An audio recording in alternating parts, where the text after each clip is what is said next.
Bien, hasta ahora alguna pregunta, duda, comentario.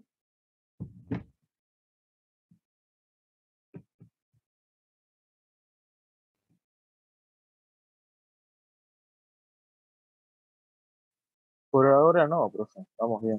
No, profe, de mi parte no. Hoy estoy un poco cansada y no me salen muchas cosas, así que les tengo que pedir disculpas, es como que se me cruzan las ideas. Por eso les pido, lo que no se entienda, por favor pregunten, porque sé que hoy no estoy siendo del todo clara. No pasa nada, profe, se entiende igual. Gracias, Diana. Bueno, vamos a ver las obligaciones del trabajador que nos quedan. Tiene un deber de diligencia, ¿sí? ¿En qué consiste este deber de diligencia? En adoptar todas las medidas necesarias, ¿sí? Para que el trabajador pueda gozar de sus derechos adecuadamente. Es un deber genérico que está relacionado con el deber de colaboración y con el principio de buena fe.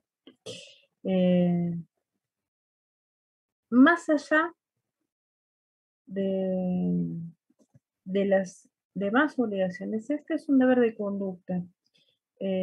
Cumplir adecuadamente con sus obligaciones contractuales para no privar al trabajador del goce de ninguno de sus derechos.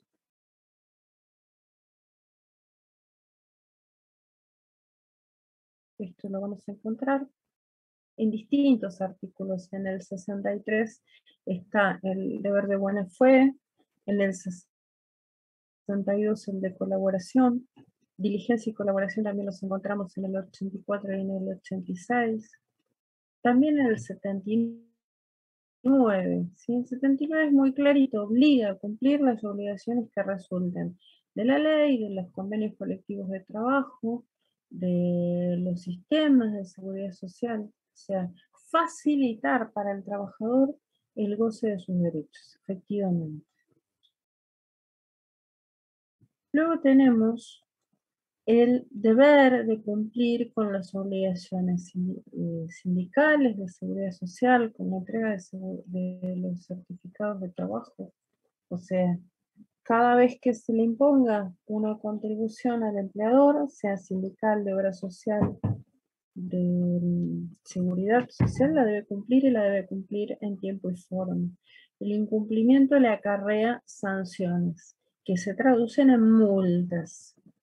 Y también al finalizar la relación laboral con la entrega de los certificados de trabajo. Otro de los deberes es el de no discriminación e igualdad de trato. Esto implica dar a todos los trabajadores las mismas posibilidades, ¿sí? Las mismas posibilidades de ascenso en su carrera profesional, las mismas posibilidades, por ejemplo, de realizar horas extras, de realizar cursos, interpretar todo, todas las, brindar las mismas opciones, otorgar tareas sin discriminación. Esto lo vimos ya en los principios generales. Uno de los principios es el de igualdad y no discriminación. Bueno, esta tarea, esta obligación a cargo del empleador consiste claramente en el respeto de ese principio de igualdad y no discriminación. Y hay distintas normas que apuntan a la protección del trabajador. Ya hablamos de la Constitución Nacional y de la Convención y de la Ley de Contrato de Trabajo. También tenemos una ley antidiscriminatoria, que es la 23.592, que también se debe respetar el empleador dentro del ámbito de su empresa. ¿Cómo dijo el número de la ley, profe? Otro de la ley 23.592.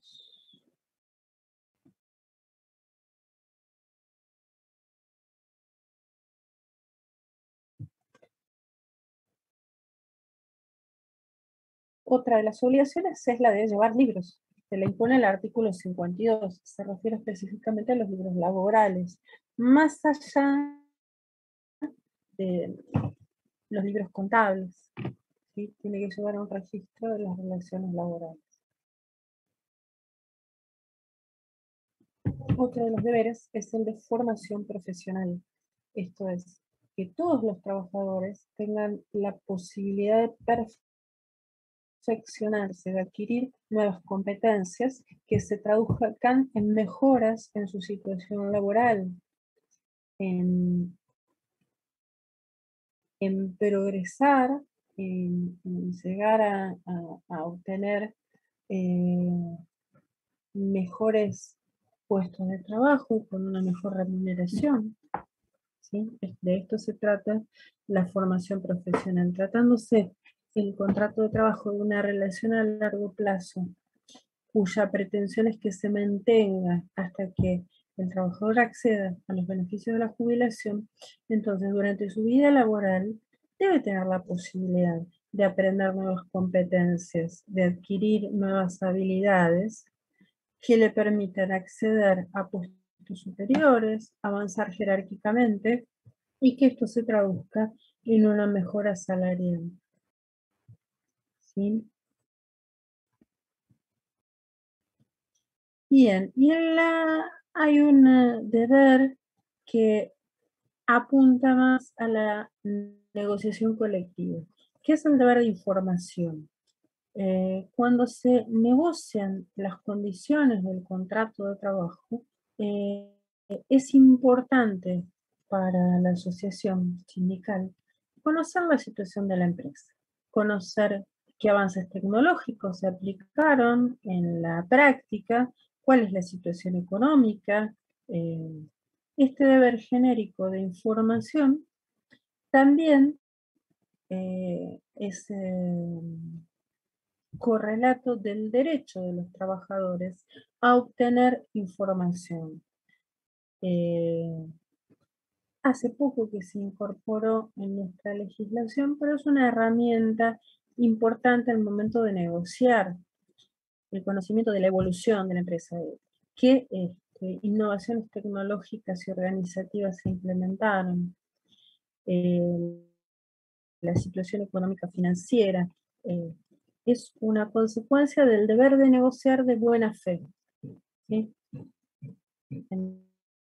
Entonces, debe brindar la información necesaria para llevar adelante la negociación colectiva. ¿Sí? Bien, por eso terminamos derechos y deberes de los empleadores. Ahora tendremos que analizar derechos y deberes de los trabajadores. Y vamos a ver, cuando analicemos los derechos de los trabajadores, que son la contrapartida de los deberes del empleador. ¿Cuáles son los derechos del trabajador? Percibir su salario, por eso trabaja. ¿Sí? Entonces, percibirlo en las condiciones previstas en la ley, que es lo que vamos a hablar la clase que viene. En fecha puntual, conforme los mínimos de convenio, respetando los premios previstos en el convenio colectivo de trabajo. ¿Sí? ¿Qué otro derecho tiene? A recibir ocupación efectiva? O sea, para poder cumplir la prestación a la que se obligó, necesita que se le indique la tarea a realizar.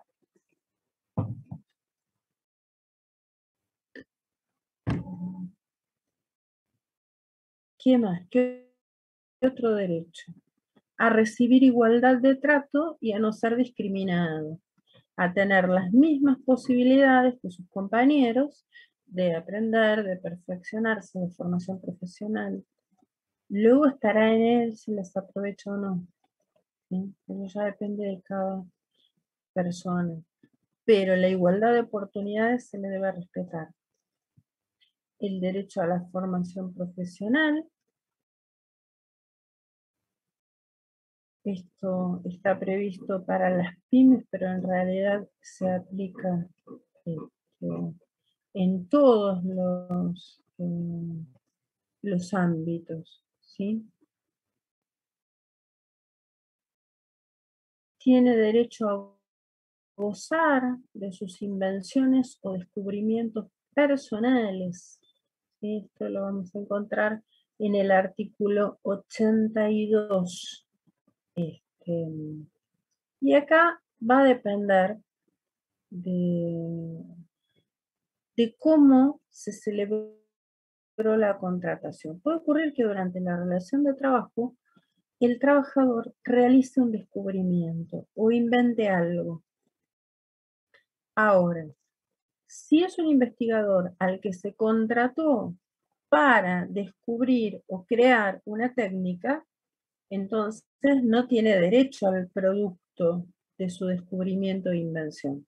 Pensemos en una empresa farmacéutica que está buscando un tratamiento para el COVID y contrata a un investigador especializado. Bueno, se lo contrató para esto, si no es un descubrimiento casual. Su tarea es descubrir esto o inventar esto. Bueno, ese no es el caso, se trata de descubrimientos accidentales, ¿sí? Aún cuando se haya realizado con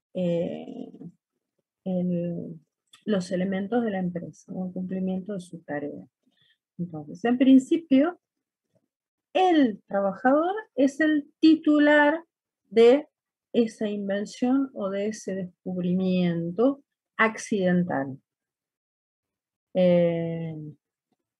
Cuando se da esta situación, el trabajador puede ceder sus derechos a un tercero. Si esta es la situación, tiene la obligación de permitir que el empleador acceda a la propiedad del invento, obviamente mediante el pago de un precio, porque él lo que quiere es ceder ese invento. O si son varios los interesados, a igualdad de precio, elegir a su empleador. En este caso son invenciones libres, pero que son resultado de su aptitud, ¿sí? No fue contratado para esto. Ahora, si va a ser de propiedad del empleador, los descubrimientos derivados de los procedimientos industriales, ¿sí? De los métodos desarrollados en el establecimiento, ¿sí? O de experimentos o investigaciones que promueve la empresa.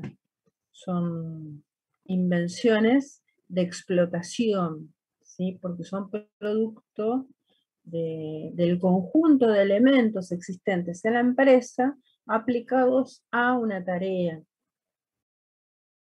Y lo que mencionamos primero, el trabajador contratado para desarrollar un invento son invenciones de servicio. Bueno, en estos casos, el titular de la explotación, del descubrimiento, es el empleador, es la empresa, pero el trabajador va a tener derecho a una remuneración suplementaria si el aporte que él realizó a la invención y la importancia de ese producto para la empresa supera las expectativas o lo previsto en su contrato de trabajo.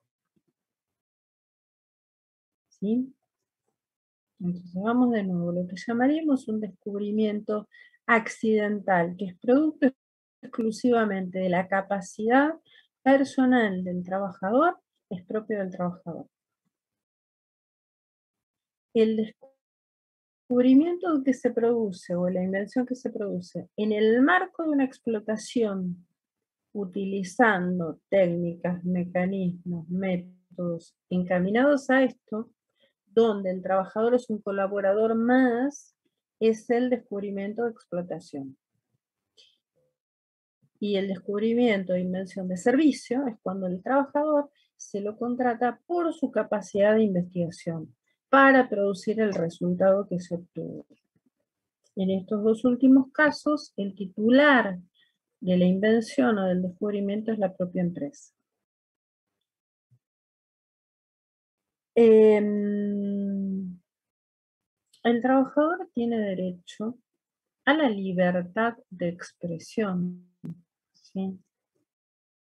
No puede ser coartado de ninguna manera, ni al tiempo de su contratación, ni durante la vigencia.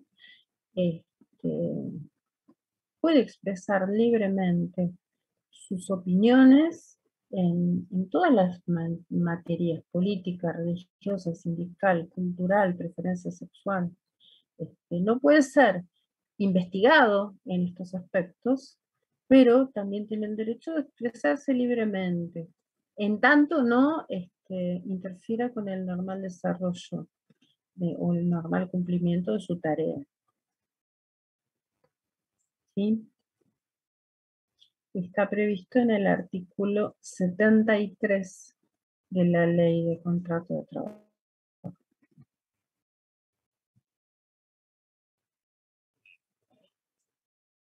Cuando hablamos de la facultad de control, mencionamos la intimidad del trabajador. Bueno, en el cumplimiento del contrato de trabajo, el trabajador tiene derecho a su intimidad. La intimidad o la privacidad es uno de los valores fundamentales del individuo y está reconocido en el artículo 19 de la Constitución Nacional, ¿sí? Hay dos artículos del Código Penal que se refieren a este tema. Son el 153 bis y el 157. Incluye la privacidad de los mails que reciben los empleados. Este derecho prevalece frente al derecho del trabajador a ejercer control. Entonces, para que el empleador pueda revisar los mails de sus trabajadores, debe solicitar la autorización del dependiente y cumplir determinados pasos, ¿sí?, para evitar cometer un delito.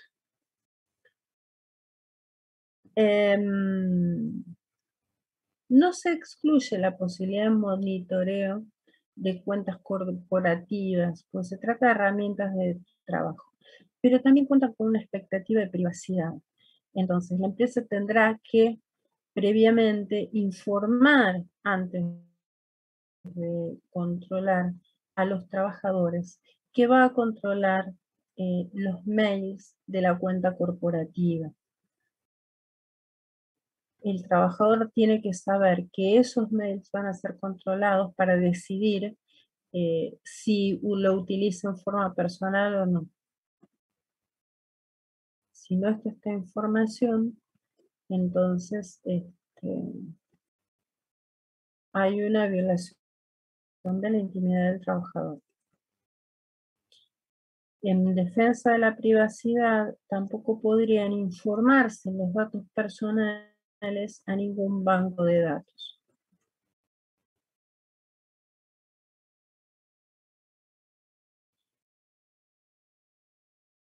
Tiene también el trabajador el respeto y la protección de su dignidad, de su integridad psicofísica, de su integridad patrimonial, que es correlato del deber del empleador de preservar estos derechos. De la misma manera, tiene el derecho a que su empleador cumpla con sus obligaciones sindicales, previsionales y con la entrega de los certificados de trabajo. Es la contracara de la moneda. Y en cuanto a los deberes comunes, ¿sí?, que ambas partes se deben recíprocamente, tenemos el deber de colaboración, de solidaridad y de buena fe, que están en los artículos 62 y 63 de la Ley de Contrato de Trabajo. ¿Preguntas? dudas, inquietudes. Disculpe, profe, dijo el artículo 62, ¿sí? Sí, 63. En el 62, colaboración y solidaridad, y en el 63, buena fe. ¿Falta alguien poner su nombre en el chat? ¿Todos pusieron?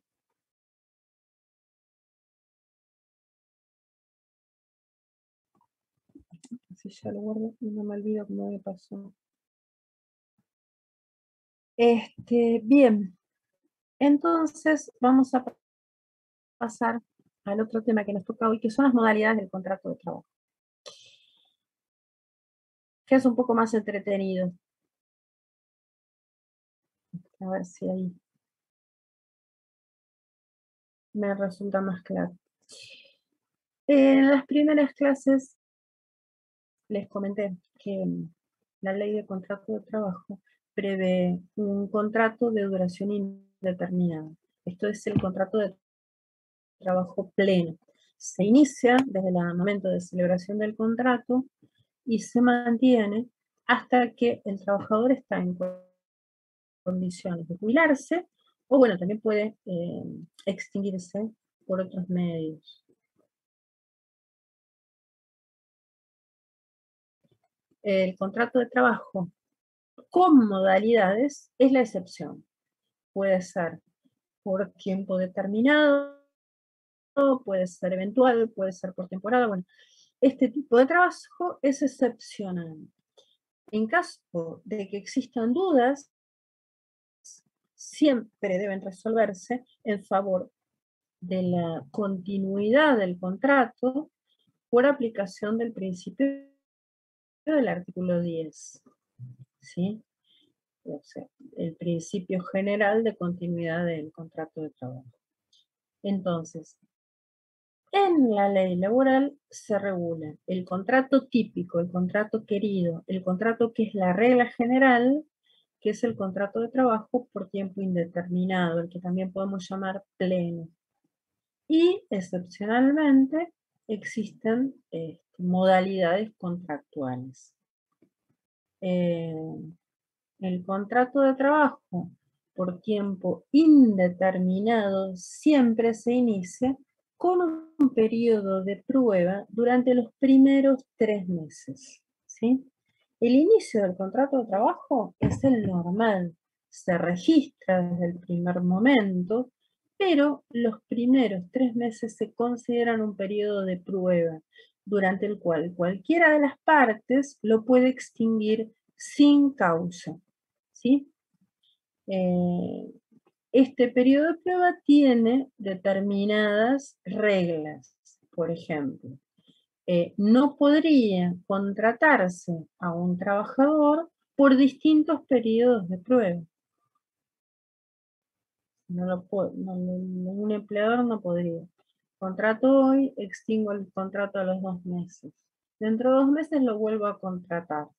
Bien, si dentro de 2 meses vuelvo a contratar al mismo trabajador, desde el inicio, ese es un contrato de trabajo pleno, por tiempo indeterminado.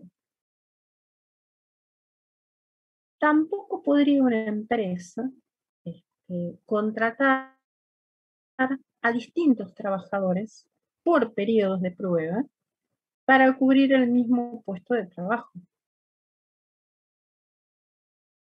Tengo un puesto, bueno, contrato a un trabajador, a los 2 meses y medio lo despido. Contrato a otro, a los 2 meses y medio lo despido. Contrato a un tercero, a los 2 meses y medio lo despido. Ahí hay una violación del periodo de prueba, hay un abuso. ¿Sí? La registración de ese contrato de trabajo es obligatoria desde el inicio del periodo de prueba.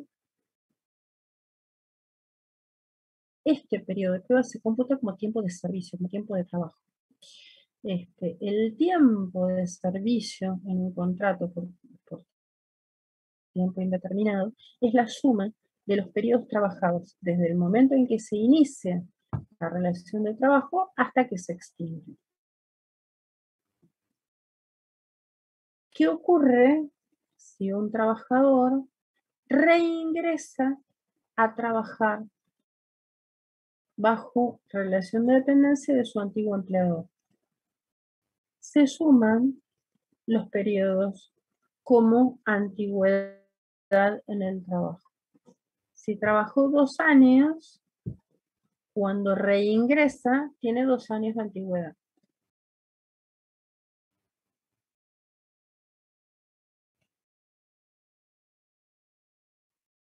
Durante el periodo, sí, decime. Cuando reingresa no pasa de nuevo por periodo de prueba, ¿verdad?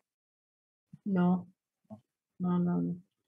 Para cada trabajador hay un único periodo de prueba. Genial. Profe, Sí.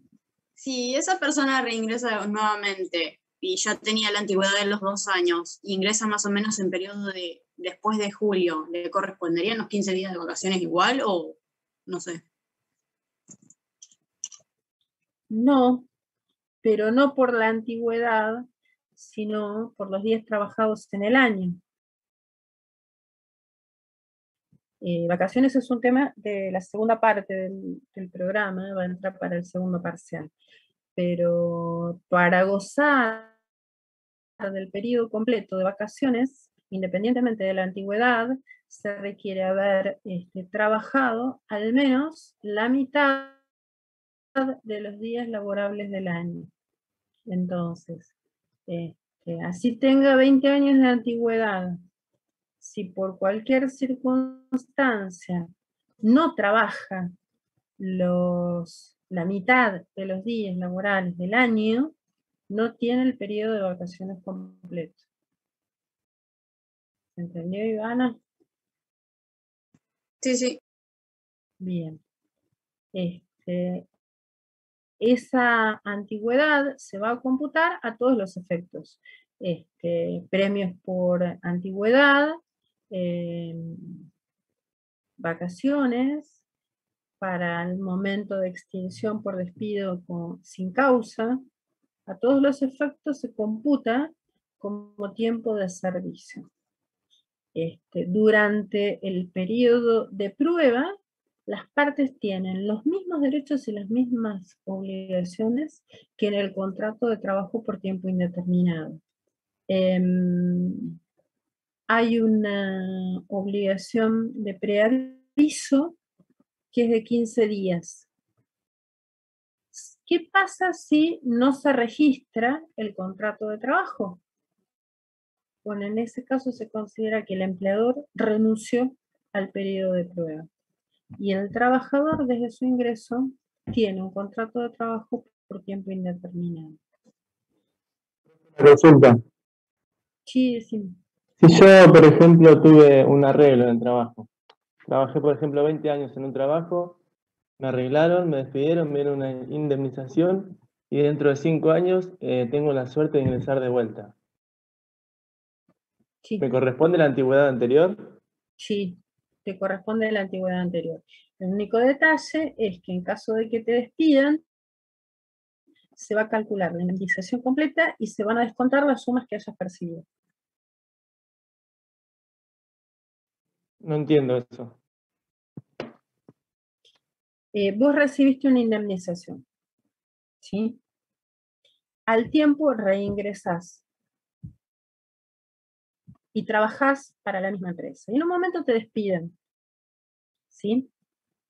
Con motivo de este despido sin causa, tenés derecho a una indemnización por la totalidad del periodo. Si trabajaste 20 años y después trabajaste 3, tenés 23 años de trabajo. Entonces, se va a calcular la indemnización del 245 por los 23 años de trabajo, pero para que vos no tengas un enriquecimiento sin causa, se le va a descontar las sumas que cobraste con motivo de la primera indemnización. Sí, ahora entendí, profe. Pero todos los beneficios, ya sea por antigüedad, por el todos. resto de los beneficios que tenga, los tengo de vuelta. Claro. Sí. Gracias, profe. Los días de vacaciones que te correspondan, Los premios Vacaciones, por todo, sí. antigüedad, sí. Sí, los adicionales por antigüedad, sí, todos. Bueno, gracias, profe. No, por nada. Bien. Entonces, estas son las reglas del contrato de trabajo pleno, del contrato de trabajo por tiempo indeterminado. Vamos a ver las reglas que le aplicamos a las modalidades contractuales. Una de ellas es el contrato de trabajo a tiempo parcial. En este caso, es un contrato de trabajo por tiempo indeterminado, pero el trabajador se obliga a trabajar una jornada reducida. Pongamos por caso, en lugar de trabajar las 8 horas previstas en la actividad, trabaja 4. ¿Sí?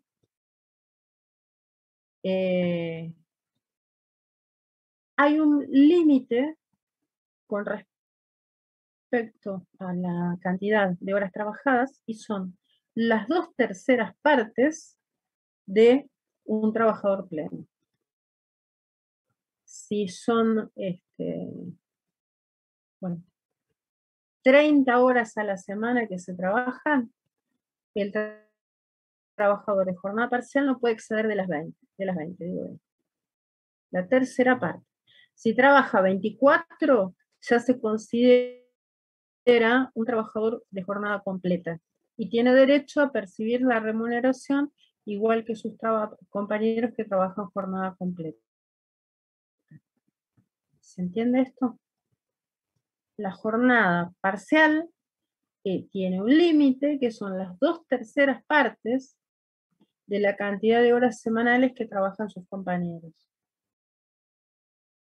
Si se excede ese límite, es un trabajador de jornada completa.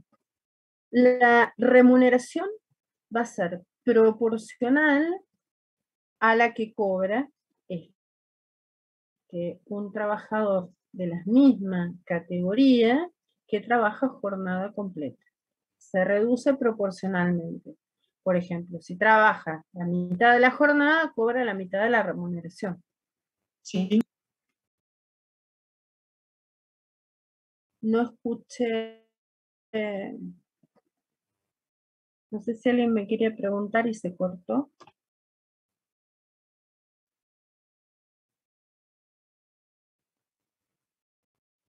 Bueno, Profe, perdone, un ejemplo también podría ser los chicos que trabajan en el McDonald's, los que trabajan 4 horas, porque no tienen, creo que tienen 16 años o 17, no me sé bien, y ellos trabajan menos horas por ser menores. no, ahí no tenés una jornada reducida, sino una jornada limitada. Los menores tienen un máximo de 6 horas diarias o 36 semanales, pero esto es en protección del menor. Acá estamos hablando de otra cosa, estamos hablando de un trabajo al que le correspondería, por ejemplo, una jornada de 8 horas diarias o 48 semanales, y el trabajador en realidad cumple 4 horas, porque no le conviene cumplir las 8. ¿Sí? De esto estamos hablando. Por decisión personal del trabajador o por propuesta de su empleador. El empleador puede decir, bueno, en lugar de contratar por 8 horas, prefiero tener 2 trabajadores y que cada uno cumpla 5 horas. ¿Sí? Bien. En el caso del trabajador de tiempo parcial, no puede realizar horas suplementarias ni extraordinarias.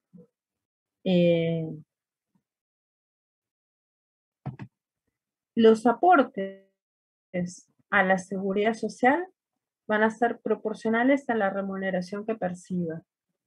No así los aportes a la obra social. Los aportes y contribuciones a la obra social tienen que ser completos, ¿sí? Para que se cubra el mínimo necesario para que el trabajador goce efectivamente de su obra social. Entonces, por más que sea jornada reducida y remuneración reducida, se paga el total del mínimo del aporte que corresponde a la obra social. El trabajador que desempeñe jornada parcial puede tener más de un trabajo.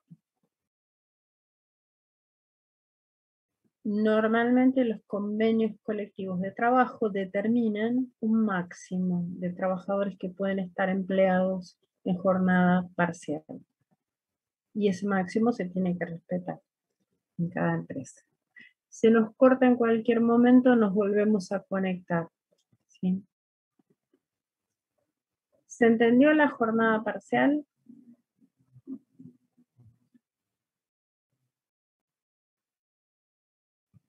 Sí, profe. Bien. Pasaríamos entonces al contrato de trabajo a plazo fijo, ¿sí? En este caso se trata de una situación excepcional. Una empresa necesita un trabajador, pero por un periodo de tiempo determinado, que se sabe de antemano por cuánto tiempo se va a contratar.